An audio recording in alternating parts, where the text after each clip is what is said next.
Welcome to We're Talking Bears, where we bring you the latest in the Chicago Bears experience. I'm Uncle, Nephew, and I'm Son, and we're talking Bears.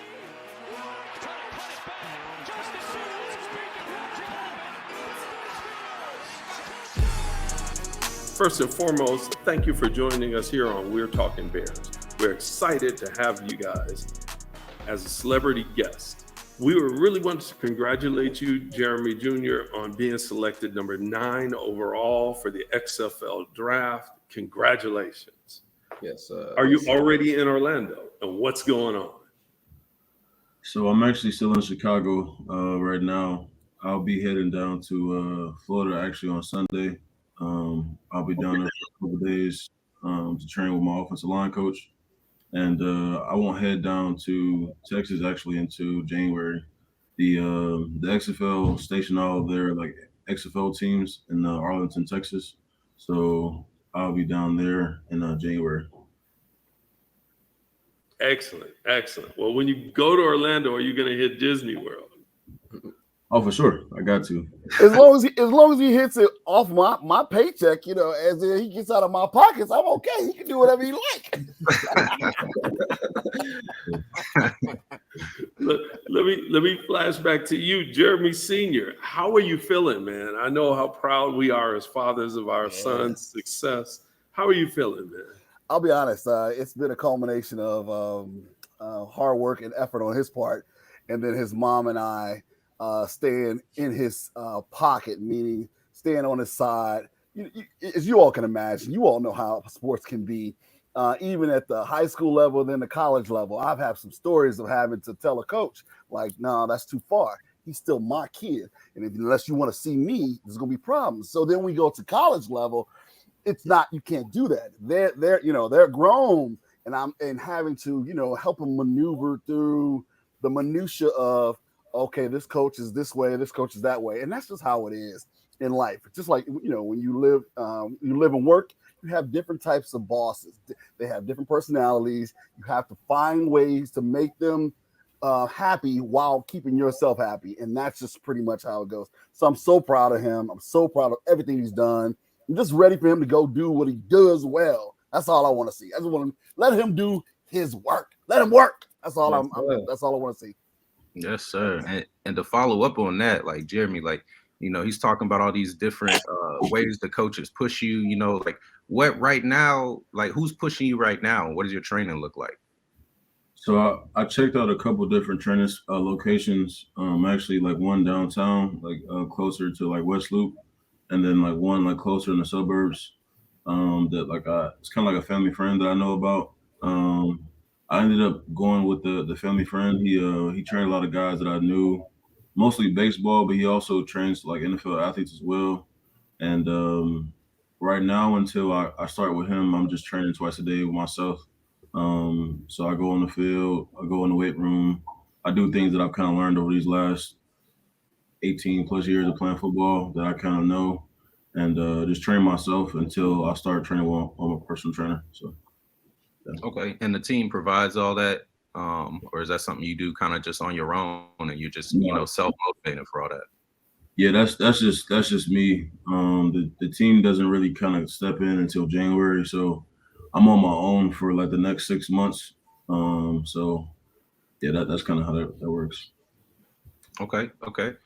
And then so like, is there like a special element you got to your training? Is there like, something, do you do like martial arts, judo or something, or, boxing, anything like that? Not necessarily. I would say that when I was down in Austin, when I was preparing for the draft, we did kind of do like jujitsu, like on Saturdays. I have a wrestling background. I wrestled in high school, and I told myself like in the off season of football that I was my off season training was gonna kind of incorporate jujitsu or like some type of martial arts or like wrestling, because like I have that wrestling background. So I still like to wrestle when I can. It still kind of keeps me in shape, keeps me light on my feet. Yeah, that's good. That's good, man. A lot of guys are doing that. So going to the XFL, right? That's a little bit new. Not a lot of guys have made this transition. Obviously, they just finished their first season. So, like, what do you think the differences are between that and the NFL for, how you prep for game days, all of that? I feel like it's really all the same. I feel like it's football at the end of the day. It's professional football at the same time. It's kind of like all about perspective. It may not be the NFL, but I'm playing against professional athletes at the end of the day. I'm getting compensated for that. I'm playing what I want to do, and I'm doing what I love. So um, it's obviously a shorter season. It's a different time period of like actual football season. But I look at it as like an opportunity to showcase my skills and you know hopefully move on to the NFL after the season's over with. Okay, okay. And the connection between the XFL, obviously you just said, you be wrestling and stuff. And now the league is run by The Rock. So Right. do you like watch like professional wrestling? Do you like do any of that stuff in the backyard? You know what I mean? When you was a kid, Um, all that. what was funny is that when I was younger, after school on Fridays, I would come home. I would make a bologna and cheese sandwich, and I would sit and watch Friday Night Raw all night. That's something that I'll watch that from the day I got out of school to like Saturday morning. Like I'll watch it all day. So like that was kind of my background with wrestling. I think I had a birthday party at Hollywood Park when I was like 14, and I remember getting a gift. I had like the WrestleMania like starter pack, and I had all the discs. And I remember watching all the different like WrestleMania like disc and everything. I guess I kind of started my love for wrestling and stuff like that. Kind of pushed into high school, but yeah, I enjoyed all of that. Yeah, yeah. I mean, I know that, me and nephew, back in the day, we would always, pretend the beds were the top rope and, power bomb and suplex each other all the time. So I definitely know how that goes, man. You know? But That's totally right. That's totally right. You said you wrestled in high school? Yeah, I did. Okay. Mount Mhm. Carmel, right? Yes, sir. That's what's up. Yeah, I went there. I went there for a minute myself, man. Rich Okay. rich football history for sure. For Yeah, sure. for sure, for sure. That's what's up. yeah, yeah. So, you know, telling telling us about the XFL, about that whole draft process, all of that. I really want to hear about, what it's like to go through the back-to-back draft process of preparing for that NFL draft, all the pre-draft workouts and team interviews, and then immediately off the back of that have to roll right into another one. How does that feel, and what's that like to go through, Um, And make sure you throw in your agent what your agent was telling you before the NFL draft. yeah. If I'm being perfectly honest with you guys, like it was a lot. It was you hear a lot of things from different coaches, different scouts, different agents. You hear a lot of different chatter, and like what really matters is what happens on draft night because everything else is everything else. So um, I would say that going into the draft, my agent and NFL scouts, they all told me that I ranked like I was the 25th ranked guard in the draft out of like 50, and I was like kind of looked at as like a seventh round draft pick or a free agent signing. So that's kind of what I was like expecting come the draft day. Obviously, that didn't happen. A lot of guys fell in my position for whatever reason. I had different contracts, lined up from different teams that said they, to be by my phone and be ready. Like I had at least 8 teams call me before the draft and say like to be by my phone on Saturday because they were going to call me. So I was expecting a call. Obviously, that didn't happen again. But I would say that preparing for the XFL or the NFL draft first was a lot in itself. I mean, it was a lot of things that some things you just can't control, like what people may say about you, whether it's good, bad, or indifferent. The ups and downs of workouts, training every day, working your body out every day, like having to wake up early in the mornings and, be on a specific like meal plan. I think that my time in Austin and, preparing for the NFL draft was a good thing overall. I had a lot of guys that I, made connections with A lot of the trainers that were there, I made personal connections with as well. And my overall experience was really good. And then kind of pivoting after the draft and going to Pittsburgh and Kansas City, seeing how like an NFL team operates, seeing kind of like the inner workings of like what a rookie NFL minicamp is, seeing the guys you kind of stack up against, what you have, what you don't have, where guys you kind of see a lot of different things. Um, the feedback that I received from those two camps were that I performed really well, and that they really didn't have any negative thing to say about it. They had already signed, guys ahead of me and already drafted guys. I was really more of like a wait list guy. So I was told by I was told through my agent that I was like on like the back burner basically. So like, if somebody gets hurt in camp coming up in a couple weeks and they'll give me a call, which still can happen. So obviously, NFL camp start up in a couple weeks from now. And if, a guy goes down, I'll get a call. And so I was kind of waiting on that. I got a call from my agent that the XFL draft was going to happen on my birthday, and I want to say a week before the XFL draft, the Orlando Guardians run game coordinator Mike McGlynn, he reached out to me on Instagram. Actually, one time I didn't respond, and then the second time he asked, like, "Am I interested in XFL?" And I'm like, "Of course, like I'll definitely be interested." We traded information and. Literally days later, they draft me number 9, and that's really kind of how it all happened. So the morning of the draft, I wake up and I'm kind of, I'm kind of expecting anything to happen.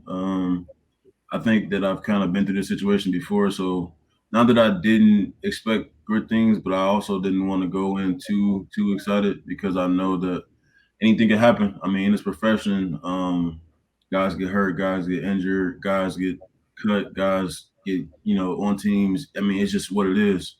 So I think around like 1:15, I get a call from Mike, and he's like, Jeremy, I'm really excited about what's the future is for you. And I looked over your film, I looked over everything that you have done in the past, and as an organization, we would like to draft you number 9. So that's what that happened.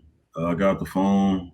I was with my dad actually. I told him, and I mean, I was really shocked. I didn't know what to say for real. Like I really was just like, it really just happened for real. Like like I don't even want to go through all the things that I went through in the past to get to this point. But I mean, I probably, a lot of people can say that they've been through a lot, but I know from my personal experience, it's been rough. It's been up and downs. It's been murky waters. Has been I don't really know. It's been kind of but I feel as though through all my time throughout college and high school and even before that I've really just stayed true to who I am.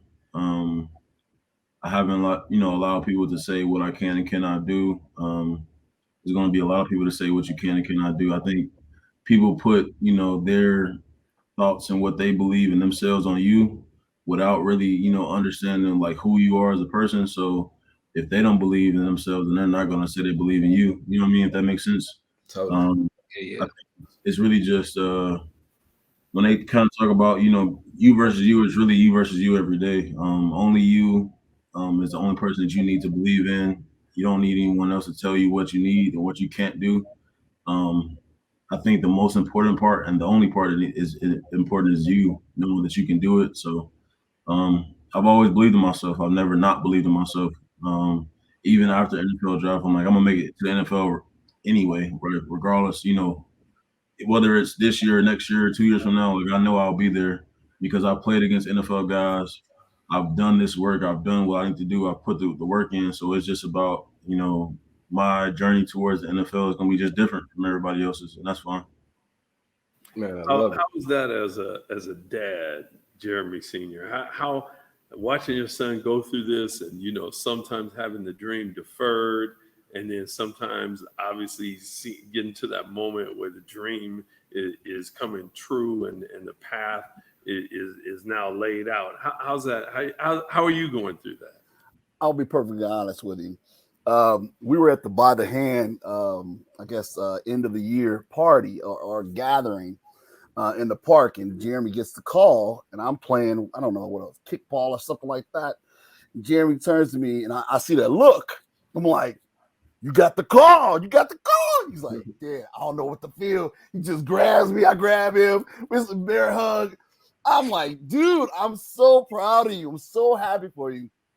This is exactly how you wanted to feel even during the NFL draft. Don't even worry about it. Now it's the XFL. You know, you cannot be denied. You won't be denied. You are the man. Don't worry. You're going to show them. You've been showing them. Now they just have to, you know, you got to wait your turn. You're going to get your turn. Everything's going to be cool. So I'm excited as a dad. You know. For sure. I absolutely know. Totally understand What I'm saying. I raised this boy, and I put stuff in him that other people don't understand, don't even know. Once you talk to him, as you all are talking to him, you're like, this dude got some depth. I was like, if you only knew. I was like, that's why I look at coaches. I was like, y'all don't even know. Y'all passing them up. I don't even understand it. Don't worry, y'all find out. You'll find out soon enough. Right. So I'm very excited, very proud of him. Just want him to, to get out there and do his thing. That's all I want. Right. And Jeremy Jr. Oh, go ahead. I apologize. I see you got a loving father. You got support around you. What's your motivation? I'm sure you get it from him as well. What keeps you going through the obstacles, through when times can be tough, through the ups and downs that you spoke of? What keeps you motivated and striving the way you do and keeping your head on straight? Man, if I'm being really honest with you, I lost my grandmother in 2020, and that was really tough for me. I think that when they say that you don't really know what you're missing until you're missing it, that kind of spoke volumes to me. My grandmother was my second mom. She was just about everything I wanted in an older woman to talk to and have in my corner. She always took care of me when I was sick, when I was down, when I wasn't feeling too well. I walk in after school and she'll tell me what's going on. And I tried to mask everything and she saw right through it. It was really nothing I couldn't get past her, no matter if I was she could tell if I was trying to be happy and really wasn't happy. And, so I know that the one thing with her passing away, it changed me for the good. Obviously it hurt me too, but it changed the way I looked at life. That was like my first big loss that I took as a young man, and I feel as though she was one thing that I really looked up to, and losing her hurt me a lot, like I said, but that kind of what keeps me going. Knowing that she always told me that that I was an asset, never a liability. And it kind of really spoke volumes towards football and life and, the ups and downs of what things happen and what goes on in life. I would say looking at my younger brother and my mom too, living with them for so long and seeing the things that they went through as well. I know for me, growing up, I still to this day, I live in the same room with my brother. And my brother's about to go to college. I'm actually taking him out to college in a couple weeks. He's going to Xavier University in Louisiana to play baseball, and he has a full-ride scholarship down there. Right. And he's a little bit different from me. I'm more of I can be reserved, but I'm very much extroverted, and he's really not extroverted. He's more so introverted, which is fine. But seeing him grow into the young man he is today, knowing I remember when I left college, he had a high pitched voice, and I come back 4 months later, and he's like, "Hey Jeremy, how you doing?" I'm like, where did this come from? My brother, we wear the same size shoe now. He like the same height as me. It's just it's a total 180 almost. It's so. Obviously having my dad too as well. I think that having my close knit of people around me is what keeps me going. Really staying true to who I am, staying humble through the ups and downs, through the good times, through the bad times, through the in between times. That's what really keeps me going throughout what I do. I mean, that begs the question though, Jeremy Senior, what are you feeding them? Like, you got him go to the NFL, your son go to Xavier to play baseball, man. Let me tell you what it's his mama. So I'm gonna give the story. So it was freshman year. We're done with football. We're in wrestling. He's his coach, his wrestling coach wants him to wrestle the 220 weight. So it's 220 weight and then it's 285 weight. So the coach is telling us, his mom and I'm listening to the coach. She not listening. She's like, so you want him to get to 220? He's at 230, 235. So she was like, oh, you want me to stop feeding him? Oh, no, I'm not doing that.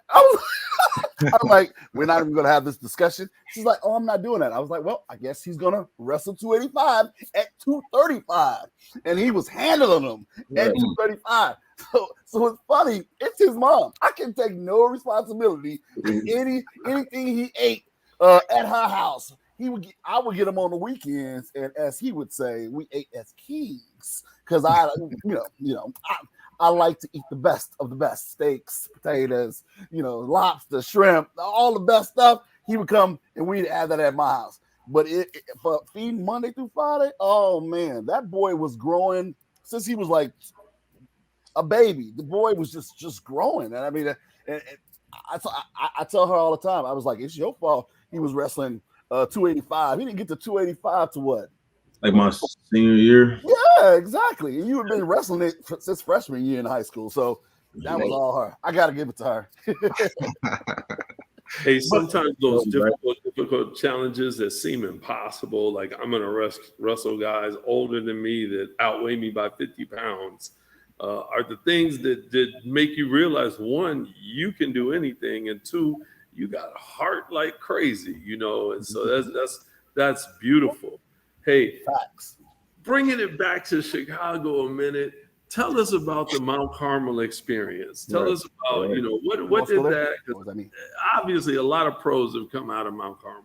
So tell us a little bit about how that path kind of prepared you for where you are today. So I play underneath Coach Frank Lindsay, and if anybody knows about Frank Lindsay, he's like, at the time when I was in high school, he was one of the most winningest coaches in Illinois history. He had like at least 11 or 12 state titles. I was never able to get a state title championship. I lost in the semifinals my senior year because of they had 12 guys on the field. We had 11, and they scored. Obviously, in high school, they don't have instant replay, so we wasn't able to go to state that year. But I would say that play underneath Coach Frank Lindsay, and how he ran his program, I talk to guys that I graduated with even to this day, and we talk about how we got to college and it was already like we just knew what to do because the way that Coach Lindsay ran this program, it was like a college style program. So like you come in the mornings, you get your lift, you get your your studies in. We always had 2 practices a day in the summertime. They don't even do that anymore in Mount Carmel, which is crazy. But it was the way that he coached us and the way he prepared us as far as men. After every practice, we'll have long talks about, how to carry yourself as a man, how to be, to shake another man's hand, look him in the eye, make sure you're, standing up tall, you speak with a lot of confidence. And I want to say that throughout those 4 years, my growth as a person, as a man, as a son, as a boy, it just happened really fast. I think the slogan, if I'm not messing it up, at Mount Carmel is that you come to Mount Carmel as a boy, and if you care to struggle and work at it, you'll believe as a man, and that holds value to today. They always say that the man that's made at 6410 is always different, and it's very different. Like Mount Carmel experience as far as high school is like none other. You have so many different people that you meet, as far as like that you just don't see all the time. As far as grammar school, I went to like an all black grammar school. So going to high school, I was seeing, Mexican, I was seeing Asian, I was seeing white, I was seeing people I've never seen in my life. I was seeing Polynesian. I was like, I didn't know that was a thing. Like, you know what I'm saying? Because like growing up on the south side of Chicago, like you only see black people. But then going to a diverse school like that, you see things and you experience things that people just don't see all every day. And that was one thing that, my dad was trying to, instill in me as a young boy, was just saying that I want you to have different experiences that I didn't have. My dad went to Hyde Park, and he would always tell me about the stories of like the Mount Carmel football players that walked Jackson Park, and he was like, "Yeah, that's gonna be my son." And lo and behold, that was me. So, Facts. um, I mean, it was just I want to say that if I didn't go to Mount Carmel, I probably wouldn't be who I am today. And I would have to dedicate a lot of the faculty members, the coaches, the everybody that was there for pushing me to be who I was, because everybody that was at Mount Carmel genuinely wanted you to win and be great in anything. Mount Carmel was known for the sports side, but what a lot of people don't know is that we have a lot of great, like smart people that go to Mount Carmel, as like CEOs of companies, Fortune 500 companies, CEOs of different businesses, and being around those people, even to guys that I graduated with, um, I've been able to come across things that I've never even seen before. And I would say that my time at Mount Carmel was really good overall. Excellent, excellent. As we move from Mount Carmel and then we move to Cincinnati Bearcats, that obviously have really, really, really come on strong in the last 20 years or so as a great football program. And of course, Kelsey, the Kelsey brothers coming out of there have really made a statement for the Cincinnati Bearcats. What was that experience like, and how did it compare to leaving Mount Carmel and going to Cincinnati? So a funny story, my freshman year, they get all of the freshmen to work out for like the first couple weeks together, and it's only freshmen. Like we don't get to train with the juniors and seniors and stuff like that. And I'm training with the offensive lineman, and at the end of the workout, our coach like tells us to do pull-ups, and like I'm like one of the last people to go, but the guys ahead of me, they can only do like one, if maybe two, and like I do like 25 straight, and then they're like, where'd you like, they were just shocked that I could do it, because at the time I was like 325, 320. I got to like 327 my freshman year, and my coach was like, when I came into college, my coach was like, eat what you want, do what you do, you're a big guy. And once he realized how big I got towards before camp, he was like, all right, now slow down. You're doing a little, you're getting a little bit too big. The funny thing about it is, like, I was going into my senior year. I visited Cincinnati with my dad, and one of the offensive linemen there was like, I got to eat so much, and it was Big so hard. country. Yeah, they called it Big Country. He was their starting left tackle at the time, and he was like, I got to eat so much, and it's so hard for me to gain weight. And my dad was like, I promise you, that's not going to be you. And like me, I didn't know it till that time, Yeah. but like, I could eat a burger or two and I could gain 15 pounds. Like I can really gain weight and lose weight very, very quickly. So like, for instance, for example, when we play Alabama, throughout the whole entire season, I was weighing around 330, 335. I gained 20 to 25 pounds because of the guy that I was going against with a second round draft. Well, he ended up being a second round draft pick, and he got drafted by the Redskins. It was number like 47. He was their best D lineman that Alabama had at the time. And I watched film on him for weeks. And all he did was bull rush guys and like take them to the ground. I guess guys were scared, and all he did was bull rush. So I was like, I'm going to gain 20 pounds so he can't bull rush me. So we get to the game, and I don't get bull rush. I don't give up a sack. I don't give up pressure. I actually had a couple of pancakes. Said That's some things. boss. That's boss. That's the way to do it. I said some things on the field that I can't really repeat on here, but Exactly. I had a good time against Alabama. That was probably one of my games that I would probably tell my kids about, because of all the hype that was around Alabama at the time, all the hype around the us as Cincinnati and blah, blah, all that type of stuff. And I would just say like my time at Cincinnati was it was great. I think I experienced more in 5 years than I think I've ever experienced. Like what, they have the good times of the parties, the girls and this and that, and the football, and just having good times with the guys on the team. I've made relationships with guys on the team that I'll probably have for the rest of my life, and was things that I mean, I just remember everything from my freshman year to the time I graduated to the time I left this last year. And it was a good time. Hey, speaking of the guys on the team, the Bears just drafted Tyler Scott, who was on your team there. And obviously he's Bear for the next few seasons. What should we know about him and what should we expect? T Scott gonna come in and he gonna work. I'll tell you that. He's gonna be the type of guy that's gonna be the first guy in, the last guy out. He's probably one of the hardest working guys I've had as a teammate. He a funny thing about T Scott, he throughout summer workouts going into the 2022 season, he went like fully vegan. And I would clown him every day. I'm like, you doing vegan or whatnot, and I mean that's not doing nothing for you. And I would just, saying, talking about him. I'm like, you still going, eat meat eventually, or you think that you eating that and it's not gonna help you. I was just, trying to dog him every day. But I would say that he's very disciplined. He's very about his work. He's very consistent as well. I think consistency is what I can preach about him the most. He's a guy of his word. He doesn't say too much, but you know that when he's on the field, he's gonna give him his best. It's good to hear and good to know. Good to hear and good to know. Is he fast? He's very fast. That's the thing too.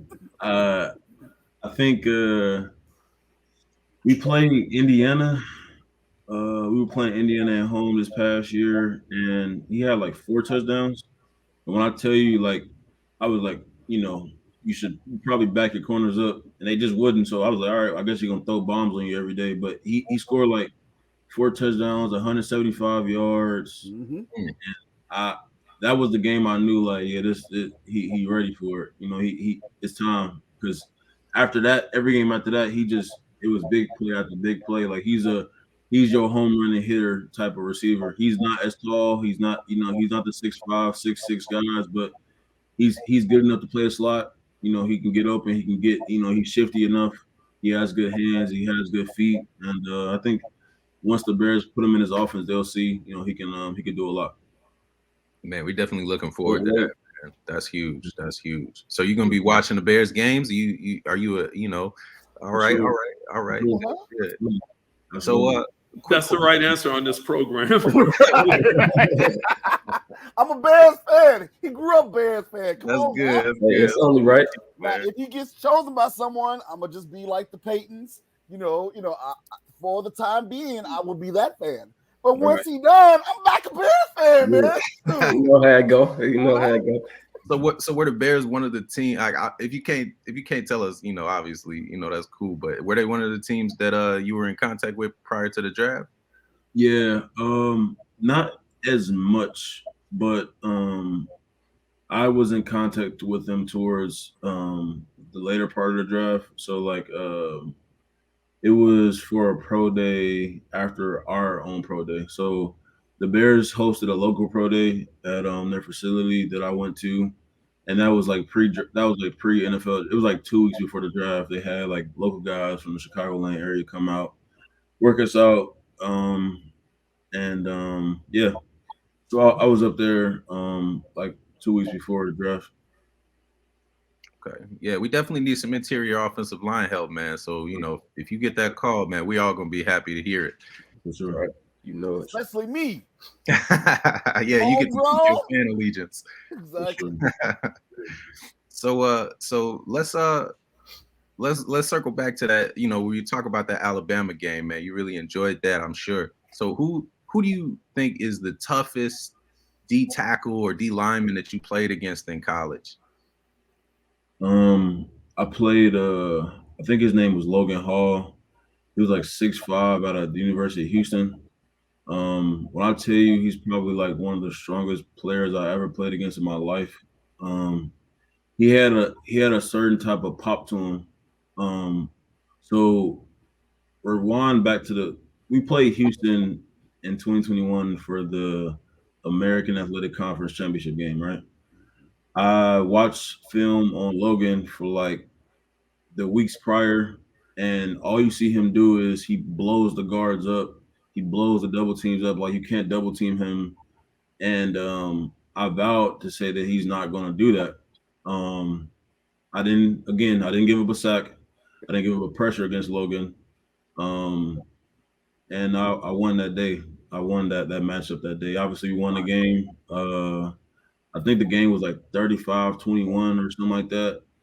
We beat them pretty handily, and my emphasis was to not get blown up by Logan Hall. Like, whatever I had to do, I just knew that he played a 3 tech, and he was a lanky guy, so he had long arms, so he bat the ball down sometimes. So I had to get his arms down. I like, because I was shorter than him, I could get into his chest. So I had to just make sure that I was low enough to get into his chest and control him. And I didn't give up anything against him. I didn't give up a TFL. I didn't give up a sack, a pressure. He literally didn't. Not as far as on me. Whatever he did against everybody else, I don't know what he did against everybody else. But when he played against me, he didn't do anything. And he's the starting tackle for the Buccaneers now. So. Oh wow. Okay. That is fantastic. So let me ask you a question. In that scenario, how'd you keep his arms down when he gets to that point where he realizes he's not going to be able to sack the quarterback, but he wants to affect the pass? What did you use to keep him from getting his arms up and getting in the passing lane? The game of football is all about leverage. So I had the leverage battle because I was shorter than him and my arms are long as his. So, like, I really would just try to get as low as possible and make sure I get my hands into his chest plate and drive him as far as I could. And that really, he was so focused on me driving him, he couldn't put his hands up. So by me having to be so forceful with him, he wasn't allowed to get his hands up and bat the ball down at all. So I just really was just trying to win the leverage battle and stay lower than he did. Nice. There you go. That's what happens when you face a jiu-jitsu wrestling offensive lineman, right? That's right. That's right. So there is another game we want to ask you about. Just this past year, you guys played against Kennesaw State, who the Bears recently drafted the first player they've ever had drafted out of their program in Travis Bell. What can you tell us about him? Because he was the 7th round draft pick for us. I mean, I want to say that for the beginning of the game, I think they kind of gave us issues as far as defensive wise. I think we kind of came out lackadaisical. Not that we didn't respect Kennesaw State, but we didn't hit on all the points that we wanted to as a team. I'll be perfectly honest with you. I don't really remember playing against him that much. If at all. I don't remember his number because I seen that they drafted him, but I didn't really remember who he was. But I just know that, once we got to the second quarter, they really couldn't stop what we did on offense. But I think that he did a pretty good job as far as, games after that. But as far as us, I don't think he really affected us as like an offense. Okay. It's always good when you can't remember him, because then that means, like, if he was killing your quarterback, you'd remember. Right. So where do you see your career going? Like, ideally, if you could plan everything out and make things happen the way you want it, like how does that look for you?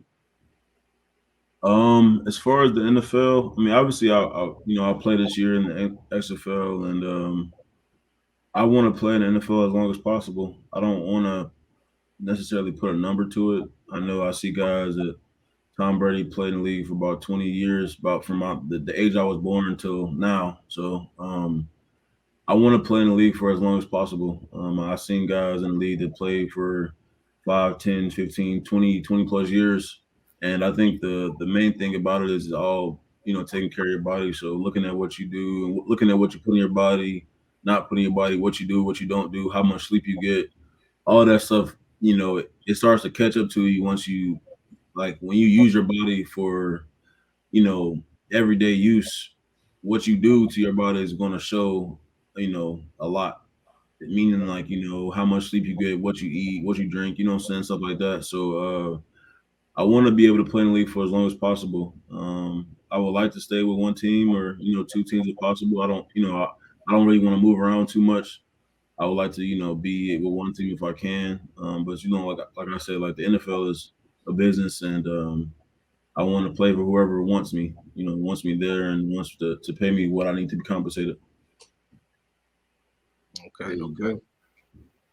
So for the Bears fans that's listening, right? What do you think the season's gonna look like? What are your predictions for how everything's going? Obviously, we just, got started on rebuilding this roster. We got Justin Fields at the helm, QB1. We just picked up DJ Moore, Tyler Scott, reloaded that wide receiver room. How you think this season's gonna go? For just the Bears in general? Yeah, man, just the Bears. Just the Bears. I feel like they drafted Darnell Wright too at left tackle. Yup. One thing about Darnell, I trained with the tackle Gerald Mincy when I was in Texas, and like I asked about him, like, how is Darnell, how as a player, he's like, he a dog. So I watched his film and watched everything that he had to bring to the table, and I think that having him, anchor the left side, or either if he plays right side or left side, I think that would be a good thing for Justin, because I think that will allow him to kind of sit in the pocket a little bit longer, not have to run like a deer with his headlights and everything. I think that the O-line, I think, will be a really good key part to the success of the Bears. I think if the O-line can stay healthy and stay tight-knit, then they will have a successful season. If not, then that will really be the determining factor of what happens going forward with the Bears. Okay. So let's finish up with a more personal question, right? So if you could give one piece of life advice to our listeners, big or small, what would it be? Whew. That's a heavy question. Big or small? I think I said it at the beginning of just no matter where you are in life, no matter where you are in life or what you do in life, never allow someone to dictate or say what you can or cannot do. I've had coaches, I've had players, I've had media personnel tell me who Jeremy Cooper is, and I've only changed the narrative of what they thought I was. So I think it's very, very, very important to just know who you are and never allow someone else to dictate who you are. Hey man, I hear that. That is awesome, man. And we really want to thank you guys for this interview. This was phenomenal and exciting. And man, we want to have you back on after you complete your first season, so we can kind of come back and review and talk about, how much whether it was what you expected, it wasn't, and all of that. But this is absolutely fun, man. We wish you the best and all the blessings and hey, enjoy the path, man. You're living the dream. Enjoy living the dream. Me and your dad know your youth only happens once. Exactly. Enjoy it, because you're gonna wake up and you'll be sitting with your son going, yeah, in a little while. But for now, man, enjoy it and love it. And man, we appreciate you guys, man. Y'all definitely part of the We're Talking Bears family. Thank you. We had a great time. I had a great time. What about you, son? I had a great time. It was a good time talking to you all, and I appreciate you allowing me to be on your show and share my story. Excellent. Yeah, man. That's Jeremy Cooper, Cincinnati Bearcats alum, 4-year starter at the college level. Now number 9 overall pick in the XFL draft, man. That's a story for you already, and he's still writing it. Chicago's on. Chicago's on. Southside, West Southside. So sorry. So son. Yeah, congratulations. Congratulations. Thank you. Thank you guys for being on here, and that's it. We're talking Bears. I'm Uncle. I'm Nephew. I'm Son. And we're talking Bears. See you next time.